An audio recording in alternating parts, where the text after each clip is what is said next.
रामचरितमानस से उद्धृत प्रस्तुत शीर्षक लक्ष्मण मूर्छा और राम का विलाप।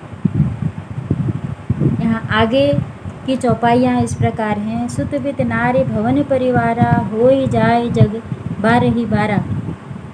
मूर्छित लक्ष्मण को देख करके राम के मन में जो विचार उठ रहे हैं वह इन चौपाइयों में व्यक्त किए हैं। कहते हैं श्री राम कि पुत्र, धन, नारी यानी स्त्री, भवन और परिवार, यह सब तो संसार में बार बार प्राप्त किए जा सकते हैं और बार बार छूटते रहते हैं। अस विचार जे जागहु ताता, मिलई न जगत सहोदर भ्राता।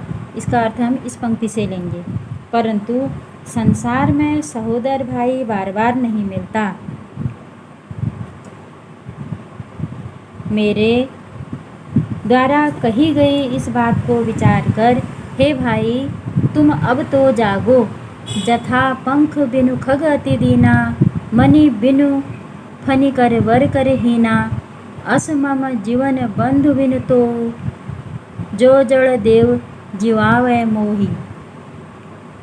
आगे राम कह रहे हैं कि जिस प्रकार पंख के बिना पक्षी, मणि बिना सर्प और सूंड बिना श्रेष्ठ गजराज यानी हाथी अत्यधिक दीनहीन हो जाते हैं, उसी प्रकार मैं भी, हे भाई लक्ष्मण, यदि कठोर भाग्य ने मुझे जीवित रखा तो मेरा जीवन भी उसी प्रकार हो जाएगा। अब यहाँ कहने का आशय है, जिस प्रकार पंखहीन पक्षी, मणि के बिना सांप, सूंड के बिना श्रेष्ठ हाथी गजराज हो जाता है, उसी प्रकार से लक्ष्मण के बिना राम की भी स्थिति हो जाती है।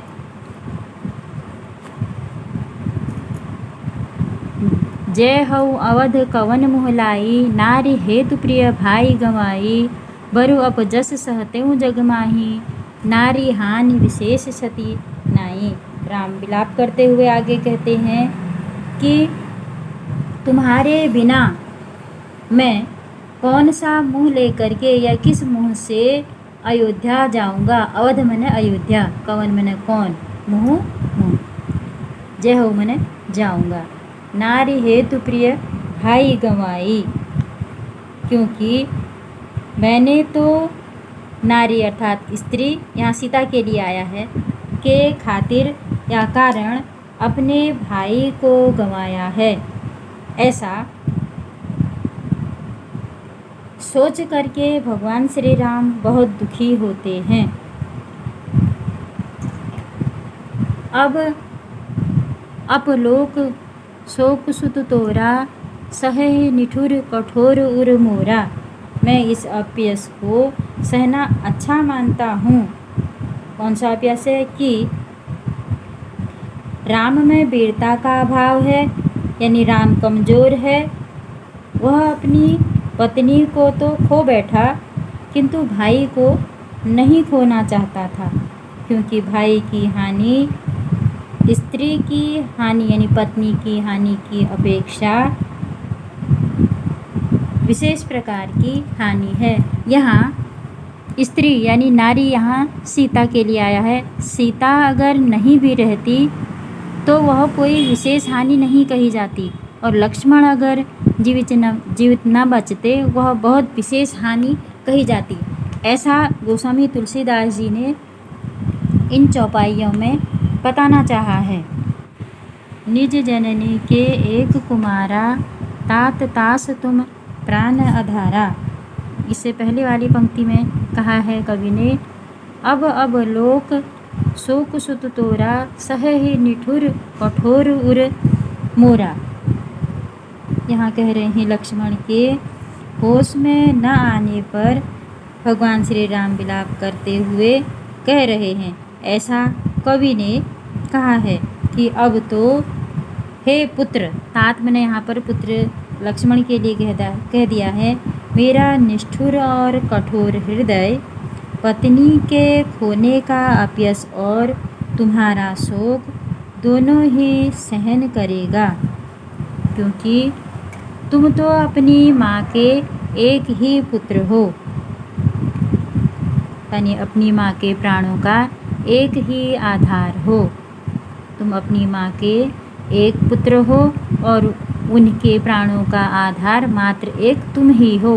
सौंपसी मोहि तुम ही कही पानी, सब विधि सुखद परम हित जानी। उन्होंने यानी माँ लक्ष्मण की माँ ने सब प्रकार से सुख देने वाला और लक्ष्मण के लिए परम हितकारी जानकर मेरे हाथों तुम्हें सौंप दिया था। मेरे हाथ में लक्ष्मण तुम्हारी माँ ने तुमको सौंपा, क्योंकि उन्हें ऐसा लगता था कि मैं ही तुम्हारे लिए सबसे बड़ा हितकारी हूँ, मैं ही तुम्हें सबसे बड़ा सुख देने वाला हूँ। अब जाकर उन्हें मैं क्या उत्तर दूंगा। उतर उकाह देव तेई जाई, उठी किन मोह सिखाओ हूँ भाई। हे भाई, तुम उठो और मुझे बताओ कि मैं उनको क्या उत्तर दूंगा, मैं उनसे क्या कहूँगा। बहुविधि सोचत सोच विमोचन, स्रवत सलिल राजीव दल लोचन। उमा एक अखंड रघुराई, नर गति भगत कृपाल दिखाई। अब यहाँ पर तुलसीदास जी, क्योंकि यहाँ उमा एक संबोधन आया है, इन चौपाइयों को उमा और शंकर के बीच में वार्तालाप के रूप में दिखा करके या लिख करके कवि कह रहे हैं। दूसरों की सोच से छुड़ाने वाले, दूसरों को सोच यानी चिंता मुक्त करने वाले श्री राम अनेक प्रकार से विचार करते हैं। बहुविधि सोचत कह रखा है। उनके कमल की पंखुड़ियों के समान सुंदर एवं आकर्षक नेत्र, सोचत सोच विमोचन, स्रवत सलिल राजीव दल लोचन। यहाँ जो आँख हैं वहाँ यहाँ इनकी उपमा कर रखी है, ये उपमा अलंकार आएगा यहाँ पे। उनकी जो आँखें हैं वह कमल के समान सुंदर पंखुड़ियों वाले हैं, और उन ऐसे आँखों से जो कमल की सुंदर पंखुड़ियों के समान उनकी आँखें हैं, उन आँखों से आंसू निकल रहे हैं और वह आंसू अपने भाई के वियोग में निकल रहे हैं। इसलिए उमा एक अखंड रघुराई, नर गति भगत कृपाल दिखाई। इसलिए शिवजी पार्वती से कहते हैं कि हे उमा, श्री रघुनाथ जी अद्वितीय अखंड और परम ब्रह्म हैं। वे अपने भक्तों पर कृपा करके नर लीला दिखा रहे हैं, और यह नर लीला एक प्रेरक के रूप में भगवान राम द्वारा इस संसार को दिखाई जा रही है।